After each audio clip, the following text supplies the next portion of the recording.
Caros irmãos e irmãs que nos reunimos aqui para celebrar esta belíssima liturgia, também aqueles que nos acompanham através das redes sociais. A liturgia é muito rica, muito densa e parece que está falando para este tempo que nós estamos vivendo.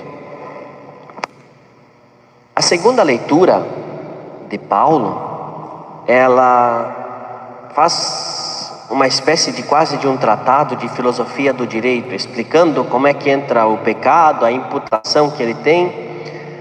E ele diz: se é pelo erro de um homem, no caso Adão, toda a humanidade padece, para dizer também que pela ação, pela entrega, pela compaixão, pelo sacrifício de outro homem, Jesus Cristo, na cruz, nós somos participantes, nós também somos salvos, adquirimos a salvação. Se a nossa bandeira regrediu do laranja para o vermelho, é porque nós não tomamos os devidos cuidados que devíamos ter tomado. Não estamos sendo zelosos, não estamos respeitando as orientações. E ao longo desta semana teremos que fechar as missas, fechar a secretaria, e diversos serviços na cidade também vão ter que fechar. Mas mais do que fechar, que é uma notícia triste, é o porquê de nós termos que fechar, que é porque tem gente morrendo, porque tem gente que está doente, que está sofrendo com a Covid-19. E isto também nos deixa tristes, nos move para termos solidariedade e estarmos sintonizados com estas pessoas que padecem e com todos os seus familiares. Mas para este tempo tão diferente de tudo aquilo que a gente já viveu, as leituras, de modo especial a primeira e o Evangelho, nos dão uma mensagem. E a primeira leitura aqui do profeta Jeremias,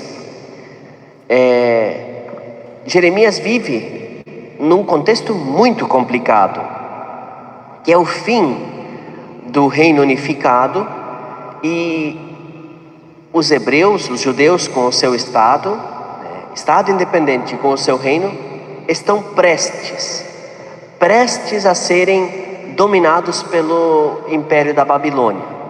Então é muito próximo do exílio, e aonde Jeremias, este profeta que vive nesse contexto complicado, percebe que toda aliança feita por Deus com o povo, tudo aquilo que tinha sido prometido, todos os mandamentos que foram entregues pela aliança, o caminho que deveriam se seguir, o povo não estava mais seguindo isso.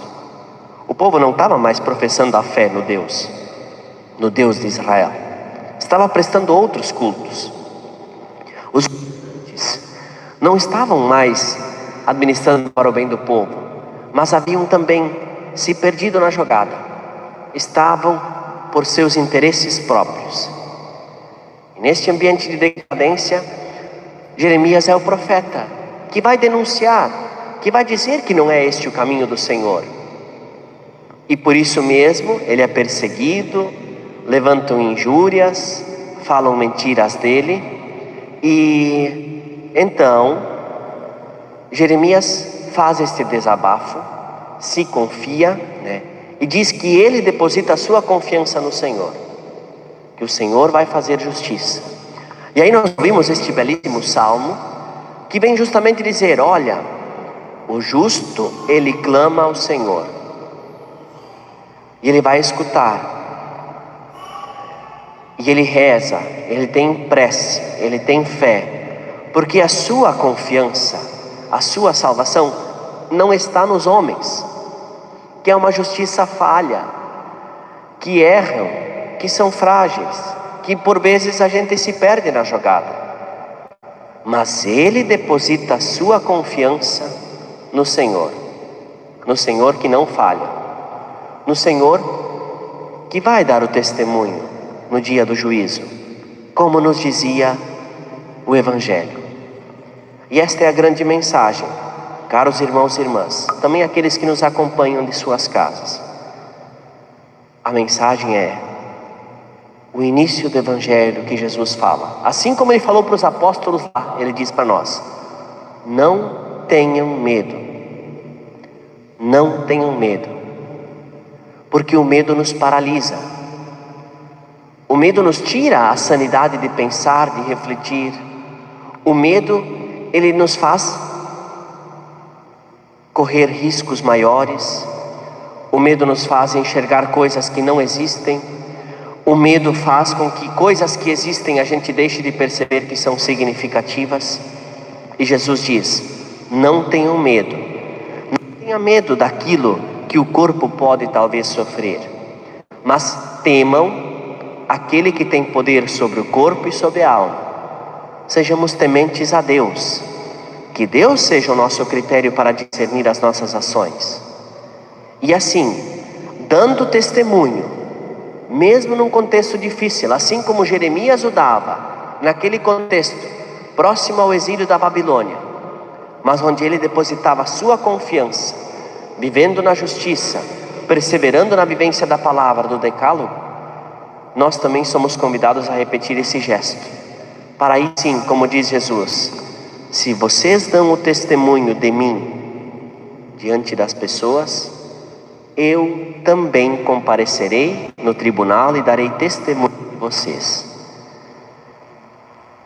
Então, apesar de mostrar um contexto muito difícil, que as leituras nos mostram, que é muito parecido com o nosso, a palavra de Jesus é uma palavra de encorajamento. Querida comunidade de São Sebastião, não tenhais medo. Não tenhais medo de perseverar na fé. Não tenhais medo de continuar sendo testemunhas e sinal da presença de Deus nesse mundo. Temam somente aquele que tem poder sobre o corpo e sobre a alma. E temam, não tenham medo. De Deus a gente não tem medo, nos ama.